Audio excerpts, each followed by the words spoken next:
welcome back to another video here with Angel B Designs. I'm Angel B. Thank you so much for watching. If you are new here, welcome. If you're not, welcome back. In this video, you guys, I am going to be using my BAI 15 needle embroidery machine to complete a double applique file here. So I did digitize this file myself. Here it is here. This is the one we're going to be doing in today's video. I'm going to show you from start to finish exactly how I achieved this double applique. The first layer we have a tiger's fabric, and then we did Siser glitter in the color copper on top of that. And then I did also do a lion's one here. Again, same thing. I have the Detroit Lions fabric, and then I did glitter on top of it, and then we did a fill stitch at the top. So again, I am going to show you guys start to finish how to do the tigers one, which is this one here. Both of these files are available in my description box, you guys. They come with instructions, so if you decide to purchase these, please make sure you are following the instructions that I provide to you guys.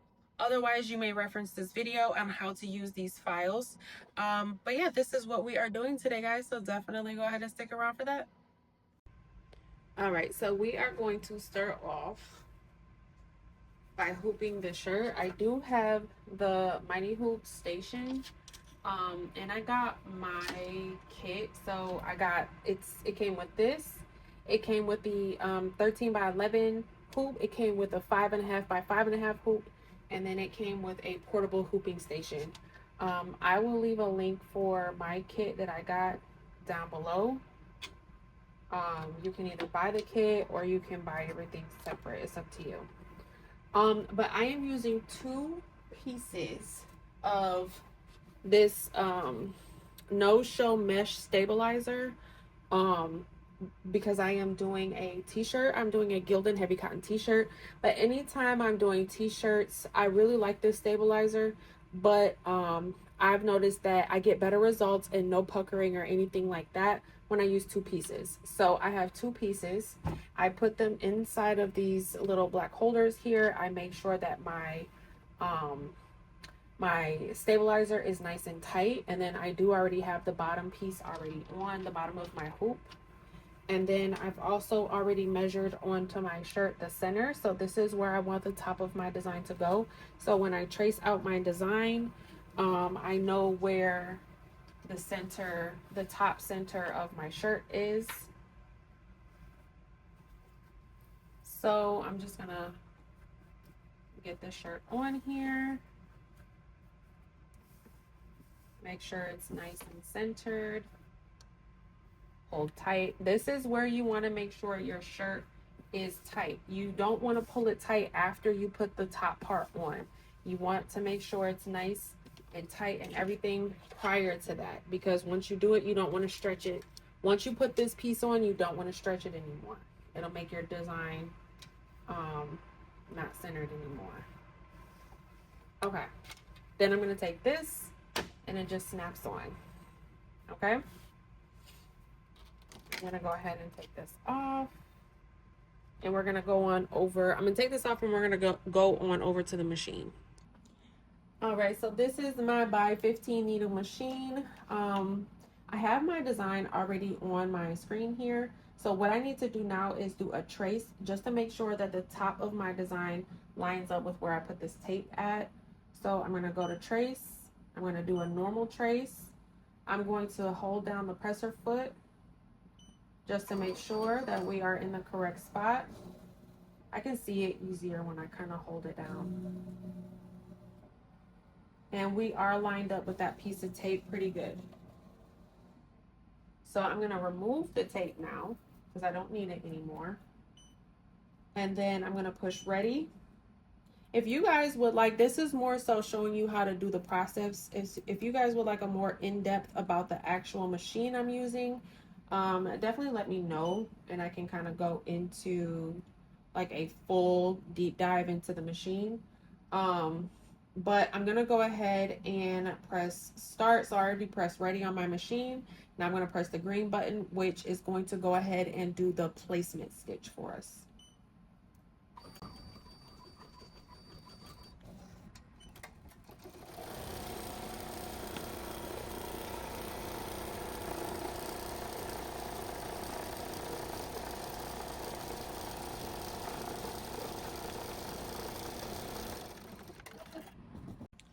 All right, so the placement stitch is done. Now for this part, there's a couple different ways you can do this.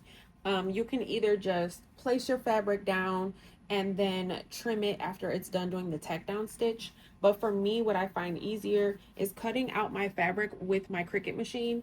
The files, if you purchase this file from me, you are going to get an SVG file as well as the embroidery file, so that if you would like to go ahead and cut yours out the way that I have, then you can go ahead and do that. I just prefer to cut it out. I use my Cricut machine. It's right over here, next to my embroidery machine. I keep it right next to my embroidery machine for when I want to just cut out fabric like this.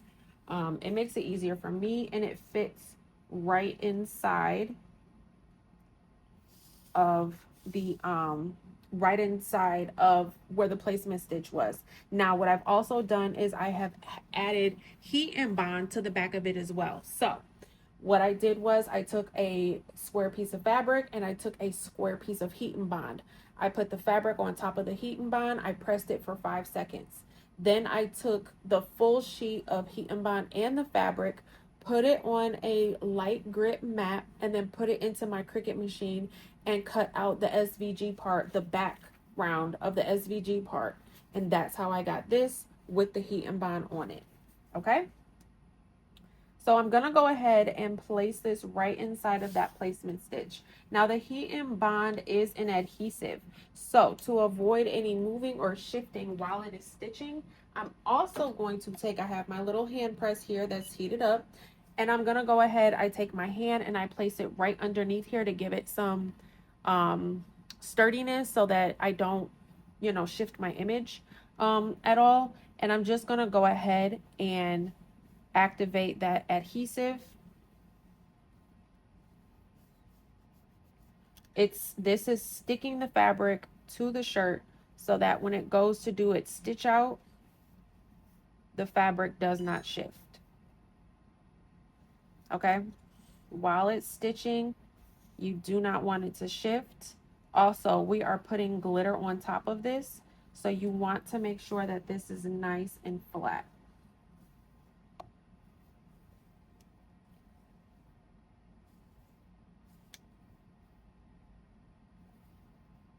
And then once the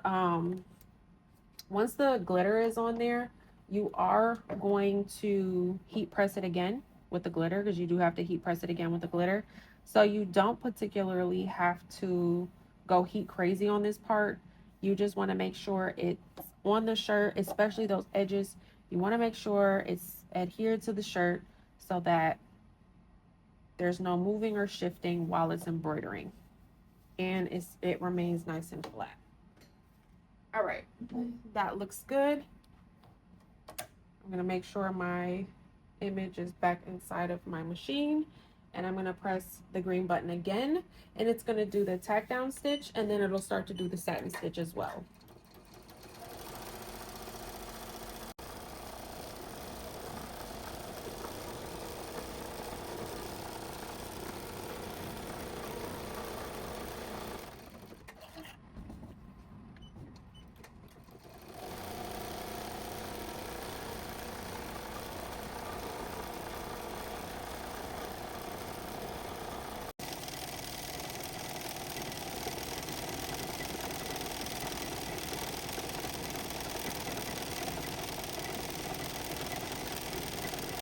All right, so the satin stitch going around is completely done. We don't have any extra trimming that we have to do. That's why I like using my Cricut machine to go ahead and cut it out. Now it did do there's a little piece here, it did the satin stitch there, and then it has already done the placement. You probably can't see it just because it's a dark blue color. However, there is a placement with the word tigers already there, okay? So now what I'm going to do, I am using Siser glitter in the color copper, and I'm just going to place this right on top, okay? If you would like to cut a smaller piece based off of where the placement stitch is, you can absolutely do that. This is, you know, the piece I'm working with.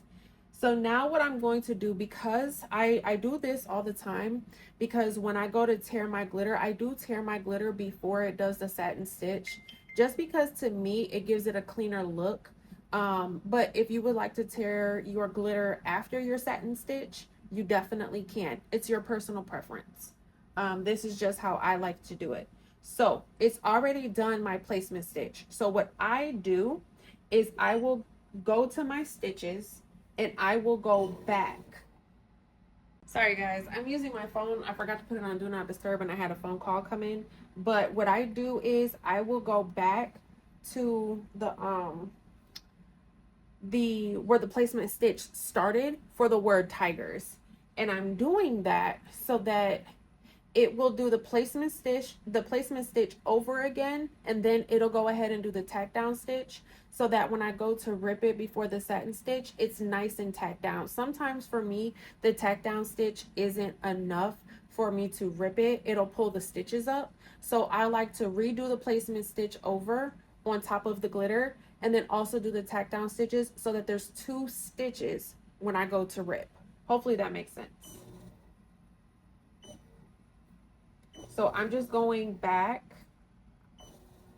within my stitch count to the beginning of the word tigers, which is right here. Then I'm going to press the green button. Once we press the green button, it's going to do the placement stitch all over. It's going to also do the tack down stitch. So it'll have 2 stitches, and then I'm going to rip the glitter before the satin stitch. All right, so it did the placement stitch and then it did the tack down stitch. So we have 2 stitches in here. I'm gonna go ahead and rip it now. Again, for me, having the 2 stitches just makes the rip a little bit cleaner for me, so I don't have to do a whole lot of cleanup.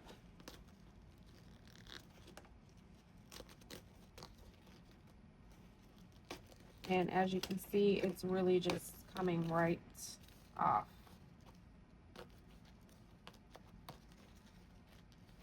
Now, if you were to let it go all the way through doing the satin stitch, then it would come off even cleaner.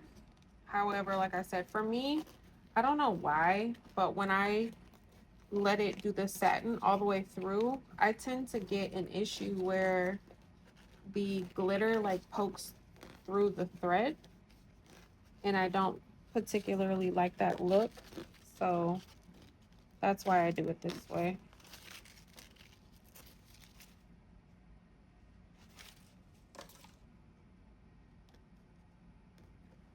I'm just gonna make sure I got all the little pieces around the edge there.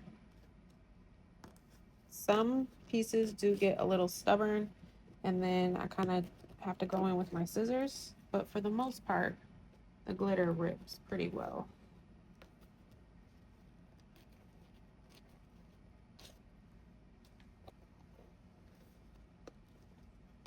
All right, I am going to go ahead and get the rest of this glitter ripped off. And then I'm going to start my satin stitch. I'll probably do like a little sped up version of the satin stitch. And then we have to do the fill stitch in the word Detroit up here. Again, that will probably be a sped up version as well, or a sped up clip. And then when it's all done, I will come back and we'll look at the final results together.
right, you guys, here is our final product.